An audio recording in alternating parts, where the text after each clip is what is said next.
Hər il avqustun 1-dən 7-sinədək dünya üzrə Dünya Ana Südü ilə qidalanma həftəsi qeyd olunur. Bu həftənin məqsədi ana südünün həm körpə, həm də ana üçün əvəz olunmaz faydalarını vurğulamaq, cəmiyyətin bu məsələyə olan diqqətini artırmaq və qadınlara əmizdirmə prosesində dəstək göstərilməsinə təşviq etməkdir. Mütəxəssislərin fikrincə ana südü ilə qidalanma təkcə qidalanma forması deyil, eyni zamanda körpənin həyatının ilk dövrlərində sağlamlığının, immun sisteminin və psixoloji inkişafının əsasını təşkil edən bioloji və emosional bir prosesdir. Mərkəzi Gömrük Hospitalının neonatologiya şöbəsində yeni doğulmuşlara beynəlxalq standart və klinik protokollara uyğun olaraq 24 saat həftənin 7 günü neonatoloji xidmət göstərilir. Şöbədə həm sağlam, həm də vaxtından əvvəl doğulmuş və müxtəlif sağlamlıq problemləri ilə dünyaya gələn körpələrə doğulduqları ilk saatlardan etibarən yüksək ixtisaslı tibbi yardım göstərilir. 22. Bildiyiniz kimi, hər il avqustun ilk həftəsində dünya səviyyəsində Ümumdünya Ana Südü ilə qidalandırma həftəsi kimi qeyd olunur və bu həftənin qeyd olunmasında əsas məqsəd ictimaiyyəti ana südü ilə qidalanmanın əhəmiyyəti barədə maarifləndirmək və anaları dəstəkləmək və təbii ki, eyni zamanda hər bir körpənin həyatına başlanğıc günlərində ona sağlam həyat verilməsinə töhfə verməkdir. Və biz də Mərkəzi Gömrük Hospitalın kollektivi olaraq təbii ki, öz növbəmizdə daim prioritet istiqamət kimi ana və uşaq sağlamlığının dəstəklənməsini nəzərdə tuturuq və bu istiqaməti də daim diqqətdə saxlayırıq. Və bu məqsədlə də bizə müraciət edən bütün xanımlara, gələcək analara hamiləliyin ilk aylarından etibarən ana südü ilə qidalanmaya təşviq edən maarifləndirici söhbətlər aparırıq.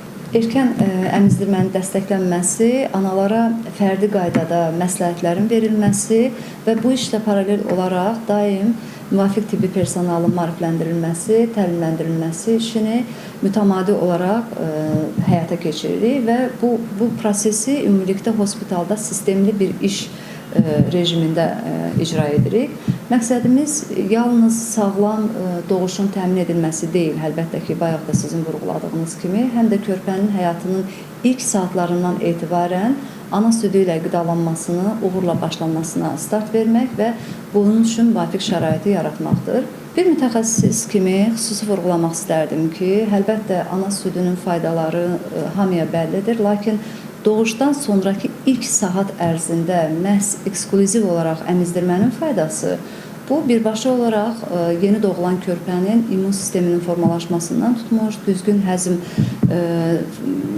sisteminin formalaşmasından tutmuş bütün həyati vacib orqanlarını da dəstəkləyir və son dərəcə əhəmiyyətlidir vurğulamaq ilk ifraz olunan südün, ağız südünün biz başqa sözlə onu ifadə edirik, kolostrum da deyirik, körpənin ilk immunizasiya prosesindəki rolunu qeyd etmək. Çünki bu həqiqətən də o yeni doğulmuş körpənin infeksiyalara qarşı qoruyucu mexanizmlərini dəstəkləyir və eyni zamanda bağırsaq mikrobiotasının formalaşmasında mühüm rol oynayır və bununla da yeni doğulmuşun həyatının ilk günlərindən başlayaraq ehtiyac duyduğu qida maddələri ilə təmin etməklə yanaşı, eyni zamanda onun ətraf mühitin faktorlarına qarşı immun sistemini də möhkəmləndirir.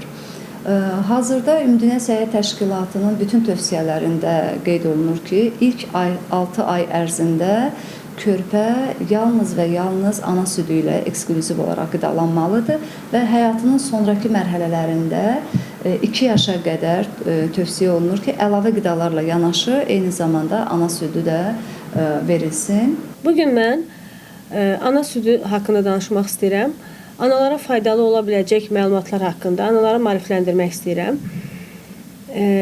Uşaq bətin daxilində olarkən onun qidalanması göbək ciyəsi və plasenta vasitəsilə olduğu halda uşaq doğulduqdan sonra ilk 6 aya qədər ana südünə qidalanmalıdır. UNICEF və Ümumdünya Səhiyyə Təşkilatının tövsiyəsinə görə uşaqlar ilk 6 ayda ana südü ilə qidalanması məsləhət görülür. Belə ki, İlk 6 aya qədər ana südü uşağın bütün qida və enerji mənbəyini təşkil eləyir.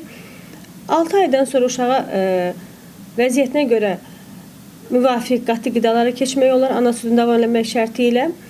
6 aydan 1 yaşa qədər ana südü uşağın enerji tələbatının yarısını, 1 yaşdan 2 yaşa qədər ana südü uşağın enerji tələbatının hardasa 3də 1-ini ödəmiş olur. Vaxtından əvvəl doğulmuş uşaqlar, hansı ki ağızdan qidalanması mümkün deyil, onlar venası ilə, belə deyə, parenteral qidalanma yolu ilə qidalanırlar. Bu uşaqlara hər 2-3 saatdan bir 1-2 milli ilk süd, ağız süd, buna kolostrum deyilir tibbi dildə, ağızdan damızdırılması möcüzəvi nəticələr verir. Belə ki, bu vasitə ilə ana südün tərkibində olan immun sistemi gücləndirən və infeksiyalara qarşı qoruma faktorları uşağa keçmiş olur. Uşağın ağız, boğaz boşluğunun normal florası bərpa olunur. Eyni zamanda uşaq parenteral qidalanmadan enteral qidalanma, yəni ağızdan qidalanmaya keçməyinə kömək eləmiş olur. Ana südünün tərkibi haqqında danışmaq istərdim. Uşaq doğulandan sonra ilk hasil olan, əmələ gələn süd, ilk süd, ağız südü və yaxud da kolostrum adlanır. Bu süd konsentrasiyasına görə bir qədər qatı, kalorisi bir qədər yüksək, zülallar, karbohidratlar bir qədər çoxdur. Eyni zamanda uşağın immun sistemini artıran, onun infeksiyaya qarşı qorumasını təmin edən faktorlar, bura immunoglobulin A, laktoferin, lizasin və s. bunlar çoxdur tərkibində. Amma yağlar bir qədər azdır. Hardasa bu süd uşağın həyatının 3, 4, 5 günə qədər davam edir. Daha sonraki günlərdə yetişmiş süd əmələ gəlməyə başlayır anada. Yetişmiş süd özü də ön və arxa süd olmaqla 2 hissəyə bölünür. Hansı ki ilk hissəsi ön süd adlanır, yetişmiş südün. Tərkibləri ön süd, arxa süd biraz fərqli olur. Ön südün tərkibində süd şəkəri və mayesi bir qədər zəngindir. Bu da uşaq ilk əmməyə başlayan andan bol şəkər alır və eyni zamanda maye ehtiyacını ödəmiş olur. Daha sonra arxa süd adlanır. Arxa südün tərkibində yağlarla zəngindir. Bu da uşaq əmməsinin sonunda yağla zəngin olan südü əmdikcə onda doyma hissiyatı yaratmış olur və ananın məməsini, döşüngiləsini ağzından çıxardıb doyduğunu bildirərək ağzından çıxardır. Və zamanla bu davam etdikcə uşaqda lazımsız piyələnmənin qarşısı alınmış olur. Salam dəyərli valideynlər. Ana südü haqqında danışmaq istəyirəm. Ana südü insanlığın tarixi boyunca hal-hazırdakı modern dünyada daxil olmaqla eşi bənzəri olmayan bir qidadır. Uşaq üçün bir ilk peyvənddir, həm qidadır, həm ana ilə bağını gücləndirən ən böyük bir vasitədir. Ümumi Dünya Səhiyyə Təşkilatına görə ana südü ilk 1 saat içərisində verilməlidir. 6 ayına qədər sadəcə ana südü ilə qidalanma uşağın həm qidasını, həm də su ehtiyacını təmin etmək üçün yetərlidir. 2 yaşına qədər də yenə ana südü ilə qidalanma məsləhət görülür. Ana südünün möcüzəvi bir qida olduğu deyilir. Bu indiyə qədər yüzlərcə tədqiqat aparılmışdır və isbat edilmişdir. Hətta ilk 3-5 gün içərisindəki olan süd kolostrum adı verilir ki, bu qızıl maye adlandırılır. İçərisindəki, tərkibindəki maddələr, ağqan hüceyrələri, hormonların tərkibi, laktoferinin yüksək olması sanki o uşaq üçün hazırlanmış dünyadakı ən möhtəşəm qidadır deyə bilərik. Uşağın ilk peyvəndidir, mikroblara qarşı qoruyuculuğu mükəmməldir. İmmunoglobulin A səviyyəsi kolostrumda çox yüksəkdir.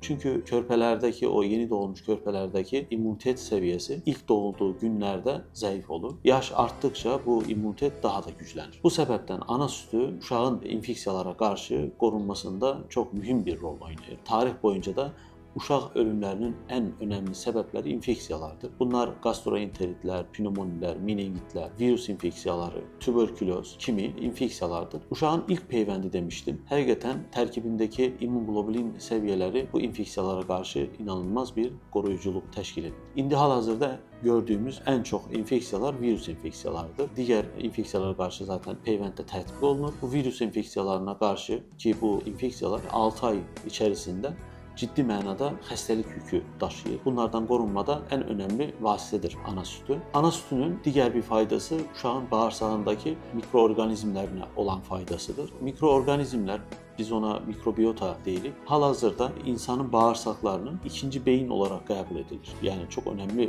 bir orqandır. Oradakı mikroorqanizmlər, bakteriyalar da bizimlə, yəni insanlarla bir simbiotik yaşam var. Onların bizə faydası və bizim də onlara faydamız var.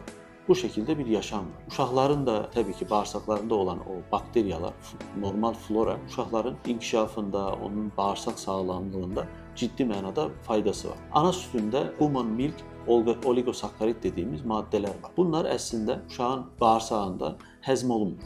Yəni uşağa bir faydası yoxdur, amma uşağın bağırsağındakı mikroorganizmlərə faydası var. Normal mikroorganizmlərin inkişaf etməsi, onların normal bir florayı təşkil etməsinə faydası var. Zakir Rəhimli, Rəsul İsayev, Səs TV xəbər. Ay, sinir. Sessiz.